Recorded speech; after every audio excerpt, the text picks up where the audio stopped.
Um conflito traumático que destruiu famílias, um jovem artista como inspiração, uma música que reconciliou pai e filho.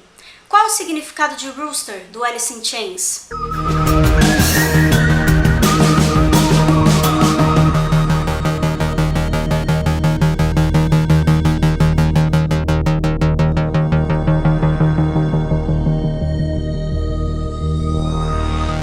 Em 1992, a banda Alice in Chains lança seu álbum Dirt. Uma das faixas é Rooster, que fala sobre a Guerra do Vietnã da perspectiva de um soldado americano, no caso, Jerry Cantrell Sr., pai do talentoso, incrível, lindo, versátil, criativo.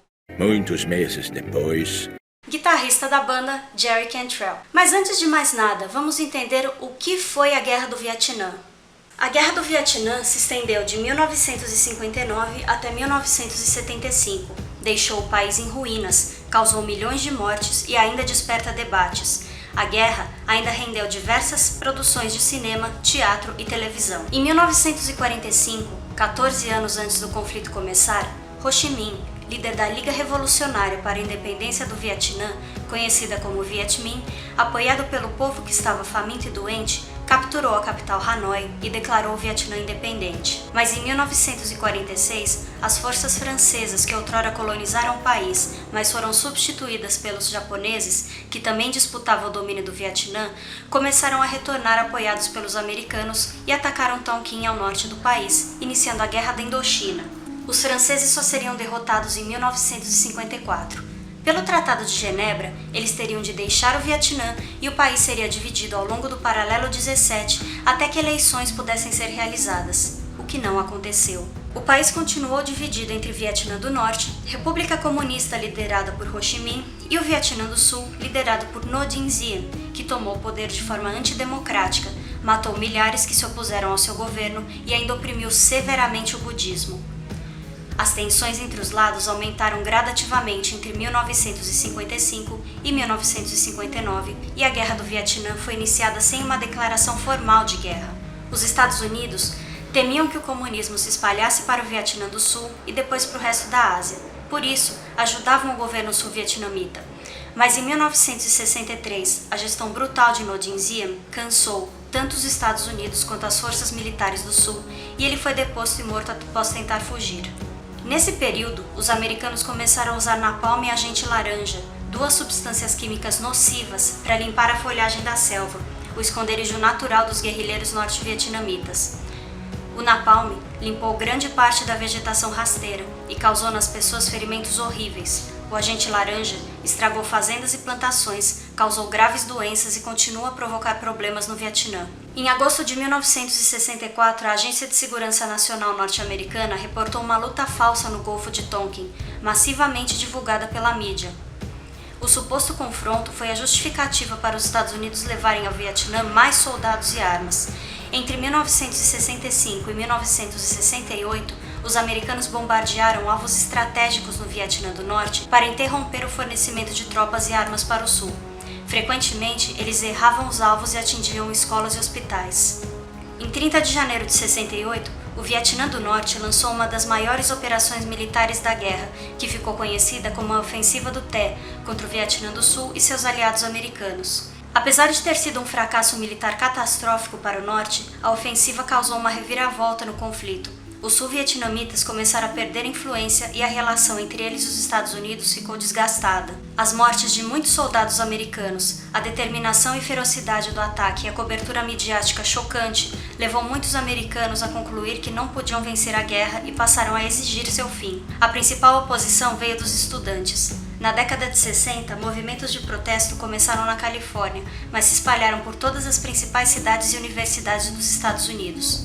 Em 16 de março de 1968, cerca de 100 soldados americanos chegaram à aldeia de My Lai para caçar membros da Frente Nacional para a Libertação do Vietnã, também conhecidos como Vietcong, um termo pejorativo cunhado por Ngo Dinh Diem.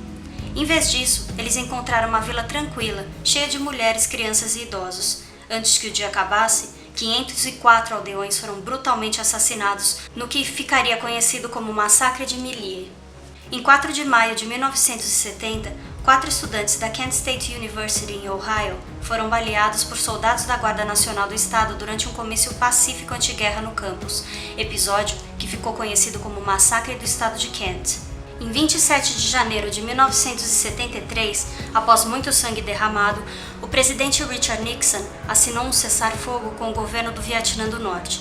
Em 1975, as forças norte-vietnamitas tomaram a cidade de Ho Chi Minh, até então chamada Saigon. Em 1976, o Vietnã foi unido em uma única república socialista. Em uma entrevista, Jerry Cantrell chegou a declarar que ele só tinha 1 dígito de idade quando seus pais se separaram, muito por conta do comportamento do seu pai depois de voltar da guerra.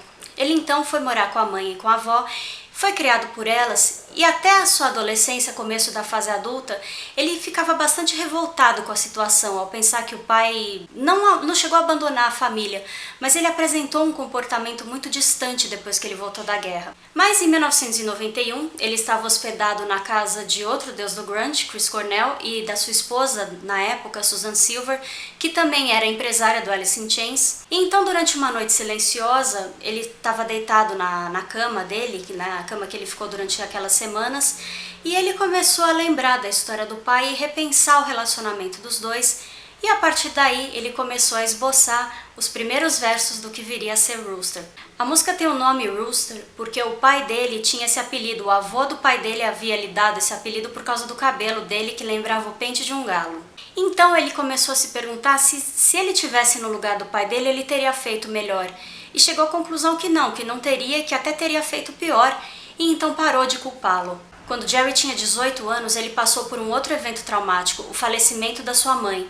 Então, também por conta disso, ele achou que era hora de se reconciliar com seu pai. Quando Jerry levou a letra para o seu pai ler a letra, que eu vou colocar aqui embaixo com a tradução, ele disse que o filho havia acertado praticamente tudo. A música, então, teve um saldo positivo para a vida pessoal de Jerry Cantrell, pois ele conseguiu se reconciliar com o pai e se tornar melhor amigo dele, e também, é claro, para sua vida profissional. O álbum Dirt foi muito bem recebido pelo público e pela crítica, ganhou discos de platina e ocupou o 6º lugar do Top 200 da Billboard por 102 semanas. O clipe, dirigido por Mark Pellington, intercala cenas da brutalidade da guerra com uma entrevista concedida por Jerry Cantrell Sr., que aliás nunca havia falado do seu tempo no Vietnã. Os veteranos da guerra não costumam falar sobre essa experiência, porque além de todas as brutalidades que eles puderam ver ali no Vietnã e não necessariamente participar, as pessoas nos Estados Unidos, quando a guerra acabou, receberam todos eles como se fossem assassinos brutais que deveriam ser evitados a todo custo.